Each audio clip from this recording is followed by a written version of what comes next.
Well, welcome. This is Tom Ryder. He's going to be making a beautiful compote for you this morning with Jamie on the assist. Let's give them a big round of applause and welcome, shall we?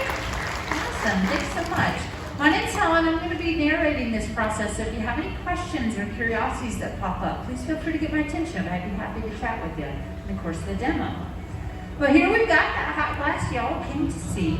And it's glowing very brightly orange, but it is clear glass. We're just looking at the intense temperatures reflecting from that material.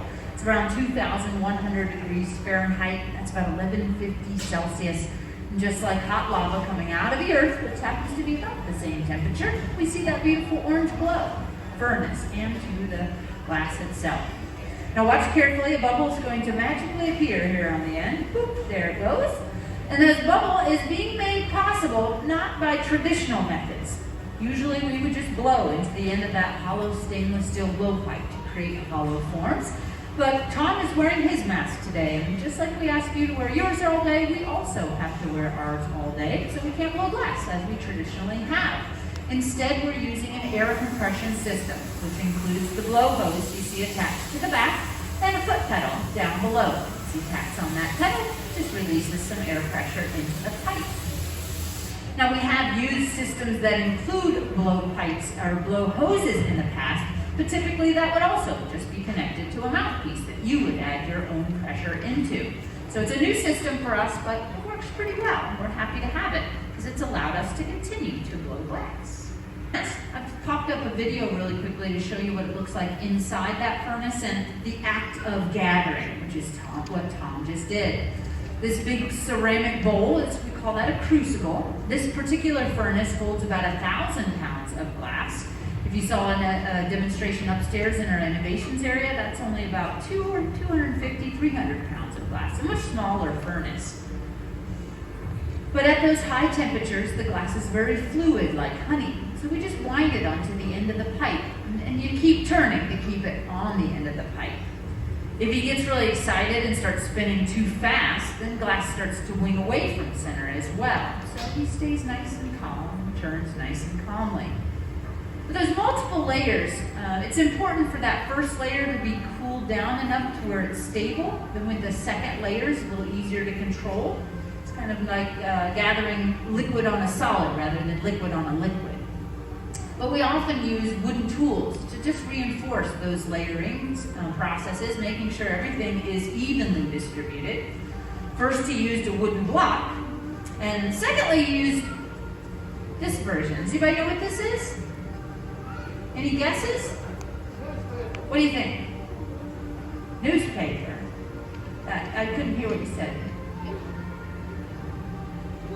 Wood, yeah, it is wood, exactly. It is a folded wet newspaper. Sorry, it's a little hard to hear in here sometimes. So we've got folded wet newspaper that we use. Both of those wooden tools use water so that they don't catch on fire. They don't start sticking to the glass. But they stay nice and flexible and use steam to keep that shape in place. Now he narrowed down the bubble to fit down into an optic mold. You can see all those beautiful textures he's got on the form now. Variety of different molds. Each one of them are going to give you a different texture from the surface. Some of them are made of aluminum. Those are a little bit cheaper. The one you went into happens to be made of bronze. That one's a little fancier. But they both do the same thing. They impart texture to the surface of our bubble. Now once we have that texture, it's up to us to make the form. These molds are not finishing molds. They are just texturizing molds. So he can play around and manipulate that texture if he wanted to. Leaving it straight will give us thick, even ridges along the form. If he spirals it, then you can end up more of a twisty pattern out of that same form. So that's the same mold using it spiraling the bubble. But it looks like he's going to keep these nice and straight. And just blow out this form quickly and efficiently to keep that texture on the surface. In order to shape glass and keep that texture, we just need to manage the temperature. That's really what the glass blowers do. Manage temperature to manage the form. We get it really hot where we want it to move and change, and we keep it a little cooler and more stable where we don't want it to move and change. When I'm talking about temperature ranges, remember the furnace is over 2,000 degrees, so the glass is very fluid at that point. And when we get down to about 1,000 Fahrenheit, we consider that cold for glass. Glass is rigid at that point and no longer moves. Now we do have our secondary furnace here to rewarm, remelt, keep things nice and hot for us. But he needs to be careful that no one part gets too cold or it could actually start to crack. He set up a really nice foundation to add a stem and a foot to this vessel. So this hot blob of glass, watch this, he'll wind it right around the tip, drain it right off, and then he can shape this fresh hot glass, keeping a keen eye on the temperature of the vessel itself. You can see how it's no longer glowing, it's no longer moving. If he stays out of the heat too long, the glass will actually start to shrink a little bit. Our glass going below 1,000 degrees shrinks on a molecular level. So the thick and thin ridges along that form that has such great texture could also be its demise. As it starts to cool unevenly, it would create stress and cracks to form pretty quickly. So as he's working, he thinks to himself constantly, oh, I better get back to that heat. I better make sure that it has enough warmth. I don't want to crack my piece as I'm working. Okay, so now we're going to add a foot. Let's see if we have a compote. Oh, here we go. So these are what are called compotes. Anybody ever heard that term before, compote? I hadn't really heard it too much before I started working here, but it's essentially a vessel with a stem and a foot. Originally, I believe it was designed for a compote dessert, which is layers of cream and cake and whipped cream and all kinds of yummy stuff. But we kind of use the term interchangeably for any kind of object that we make that has that bowl, a stem, and a foot.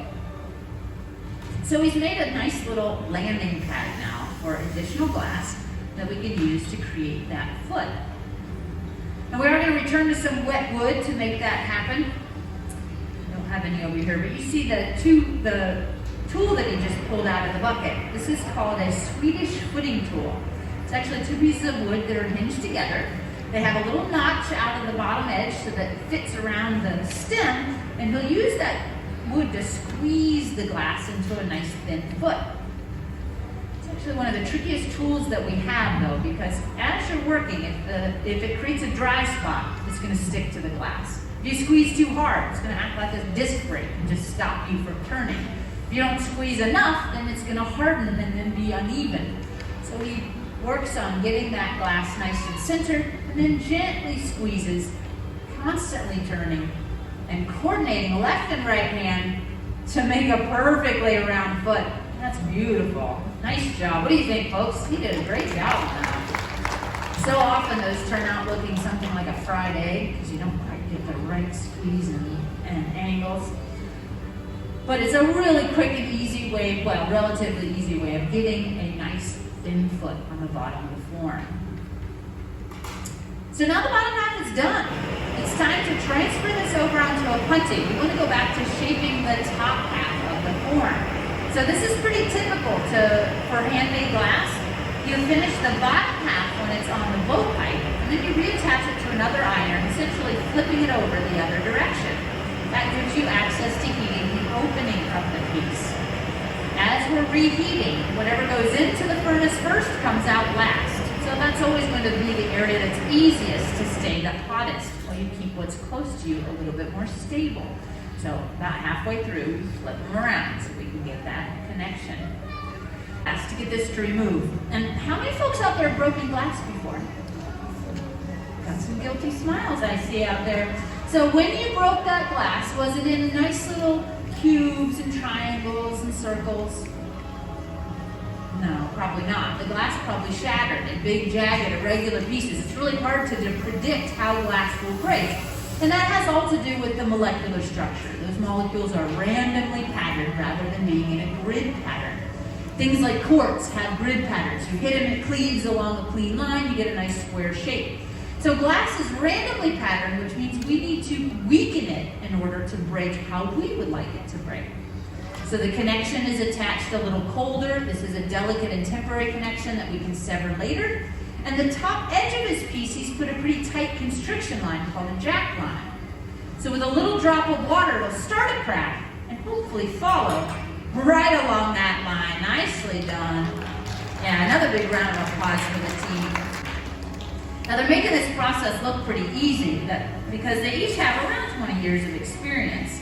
But if you're a beginner, man, chances are you would have lost your piece during that trade over. Really just learning that sense of timing. You get a question, young man. I'm sorry, the speaker is right up top of me, so nice and loud. The colors, great question. So we have a lot of colored objects down here. You're curious how those colors are made. Well, to make color itself, we need the raw materials of glass. And does anybody happen to know what glass is made out of? Shout it out really loud. Silica. Ooh, that's the pro answer right there. Yeah, so silica sand. Now sand, if you just get it off the beach, it's got a lot of other stuff in it. So you don't end up doing just beach sand. You mine it out of the earth, you get really clean, pure silica, and then you add things to it to make different types of glasses. Now our glass is a soda lime glass. It just means that we have silica, we have soda ash, that lowers the melting temperature as a flux, keeps it melting around 2,000 degrees instead of 4,000 degrees. And then it has limestone in it, and limestone is a stabilizer. It keeps it from melting in water over time. So if we wanted to make colored glass, we would just add metallic oxides into that raw material or batch form. So iron gives us green, and blue comes from cobalt, or copper gives you a really light blue. If you like pink glasses, you got really expensive taste. That's actually gold chloride added into it. But we don't melt those colors ourselves. We buy them in what we call frit. So it's just broken little pieces of glass. And in the early stages of melting, when we pull it fresh from the furnace, we end up rolling it in those little chips and they melt right into the surface, creating a colored layer. So all the colored pieces you see are just added color in with that clear glass. But we want to watch carefully because he's got a beautiful tall form, but he's going to push that a little further, widening it open, creating a bigger bowl for more dessert to be put into that bowl. And he's using centrifugal force, getting just the right heat, spinning faster and faster, and it wings away from center. It gives us that beautiful bell curve. Oh, he's getting fancy. He's going to flatten it too. Still got just enough heat and softness to be able to reshape it, but it's hardening quickly. Very nicely done. Now the final stage of this is the slow cooling. As we've mentioned, it expands and contracts, it heats and it cools, so if we let it cool off on its own, the thick and the thin, they're going to shrink differently. It's going to crack that piece. But we take these pieces, we put them into an annealing oven. This is a controlled environment that will allow everything to cool slowly over a certain amount of time. The amount of time is all based on the thickness of the work. So these are pretty thin pieces. This will only be maybe a 12-hour cycle down to room temperature.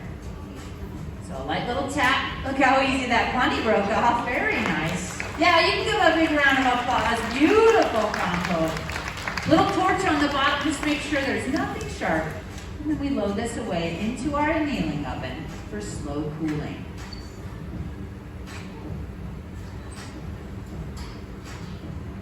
There we go. Very nicely done.